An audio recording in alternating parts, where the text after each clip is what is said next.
I'm Matthew Jenusaitis. I'm the CEO of a company called Octane. We're a nonprofit organization in Orange County. We focus on connecting people and ideas with capital and resources to try to help new businesses get off the ground. We use the tagline, we're fueling technology in the OC. Great.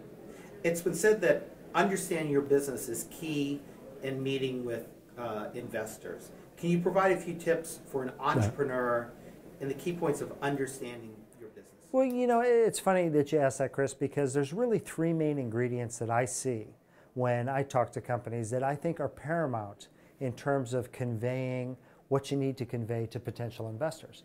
And the three things are, first, you need to have a market that is growing. It's a dynamic market. You know, right now, nobody wants to invest in drive-in movie theaters, right? But at the same time, people are very anxious to invest in clean tech. People are very anxious to invest in information technology. People are very anxious to invest in diabetes, because these are all compelling, rapidly growing markets. So that's the first ingredient. You need to be in a space that's dynamic. The second thing is you need to have a solid business model. You know, just having an idea is not quite good enough. I mean, there's a lot of good ideas out there, but you need to have thought through the idea for how are you going to make money doing this? How are you going to sell this? You know, who's going to buy it? What differentiates you from the competition? And everybody has competition. And there might not be any companies that you actually compete with right now, but there are products and services that people are using in lieu of what you have. So the first ingredient is having the right market. The second ingredient is having a compelling business plan. And I think the third ingredient is having the right people.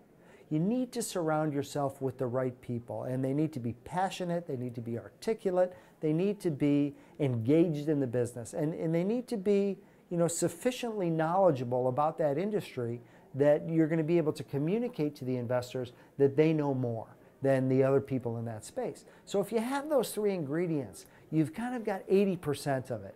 You know, there's always different investors have little different slants of what they want. But those are the three main ingredients that I think all investors look for when evaluating a potential opportunity. Now, you talk about having the right business model. Mm-hmm. Things are changing so rapidly these days with you know, the online tools are just permeating everything, and it's changing. How do you know that you actually have that product, that business model that's going to be making... You know, a good way to do it is to put pen to paper and try to work out your financials. Think about what kind of revenue are you going to be able to generate, and what kind of expenses are you going to need to incur in order to generate that revenue. And then subtract column A from column B and see what you're left with on column C.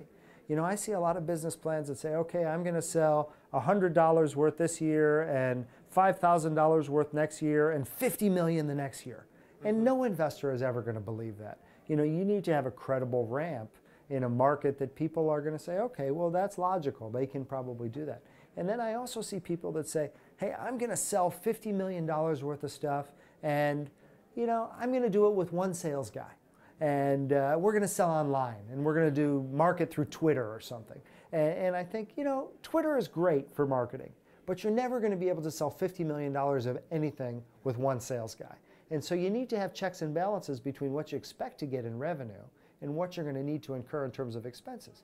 And then when you subtract column A from column B, you're left with, okay, well, what does it make sense at the bottom line? So I think that's a good starting point in terms of seeing if you have a credible business model. Now, everybody has the hockey stick. Sure. So how do you go in and explain to yourself that I have the hockey stick, but yes, I understand that there's reality coming in? Well, you know, I think the expenses that go along with the hockey stick are one good reality check. You know, are you going to be able to spend the money required in order to generate that revenue? So that's number one. On the other side, I look at what the potential is. You know, if somebody has a hockey stick that goes to $50 million in year 2, and they're in a market space where the total market is only worth $60 million, it says, okay, you need to capture, you know, almost all of the market in order to get this $50 million. On the other hand, I work with a company in the colonoscopy space, and you know, they have a pretty aggressive hockey stick. But at the same time, there's 15 million colonoscopies performed every year. So, you know, in order to achieve their hockey stick, they're only going to need to penetrate 2 or 3% of the market. So, you know, I look at it from the bottom to see, are the expenses commensurate with the revenues that they expect? And then I look at it on the top side to say, is there a market opportunity there? You talked about having the right team. Uh-huh. You're a startup. Sure. You've got a couple people. How do you convince the investor that you've got the right team? What are some ways that you can sort of add to that little core that you have? Well, there's two ways. You know, certainly from within the company, you need to have the resident knowledge. And I look for who is the founder, what's his background, where did the idea come from, what was the genesis behind it. But then I think the companies need to surround themselves with an advisory board. Because the advisory board is really the mentor network that exposes the company to what's going on in the outside world. You know, a lot of times when you're working within a company, you become a little bit myopic. You know, you kind of see the world through the company. But when you surround yourself with people on the outside that are knowledgeable, that know this industry, they can give you the feedback. So I tend to look at the management team internally as well as the advisors that they set up on the outside. How can Octane help in this whole process? Well, Octane is a nonprofit, and you know, our whole goal is to build this ecosystem. And really what we're all about doing is seeing companies get started, new companies get started. And we're supported by other big companies in the area that have a vested interest in seeing this ecosystem grow. And the theory is the rising tide floats all of the boats. You know, when there's new companies that get started, new jobs get created, the workforce gets better trained, there's new technologies in the environment that the bigger companies could ultimately acquire, everybody benefits. I also tend to look at it, like I mentioned earlier, about our kids. You know, we all have kids, and we want to see Orange County evolve into this technological ecosystem. So we're all about trying to help companies get started. So we work with a lot of startups. We put on a lot of educational programs. We tend to do things a lot with the university and try to help them license technologies.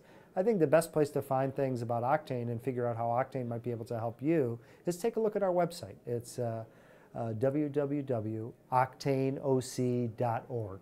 So sorry for the plug, but I had to get it in there. There you go. Fine. Thanks. Thanks a lot. Thank you, Chris.